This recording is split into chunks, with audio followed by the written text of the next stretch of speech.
Happy birthday to you. Happy birthday, happy birthday. Dali na! Birthday nga ni Yenon at magniniknok kami. At syempre kailangan ng props. May props dapat.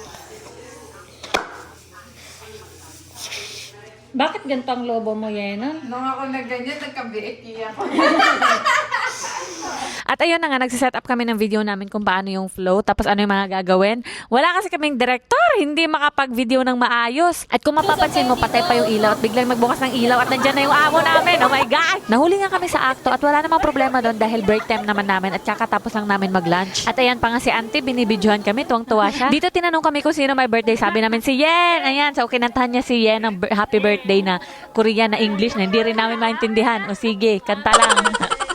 Ang cute-cute naman talaga ng bossing namin at nag-uwian na nga kami. Kaming dalawa lang natin Genevieve yung umuwi dahil may OT silang lahat. So ang ginawa ko dito, nagpalubo ako ng mga ganyan-ganyan balon-balon, yung mga decoration. Tapos habang si ate Genevieve naman ay busy-busy magluto. Parang medyo nananakit na yung panga ko dyan kakaihip. Wala kasi yung pop at wala rin oras bumili. After nga ng isang oras na pagpapalobo kakaihip ay finally natapos din. Birthday Sarangiyot!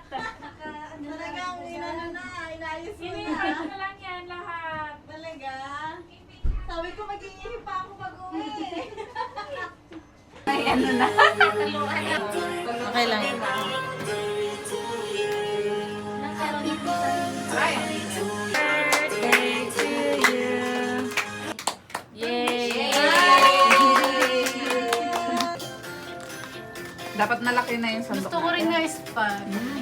Maliit lang spag kay specialty yan ni Ate Len.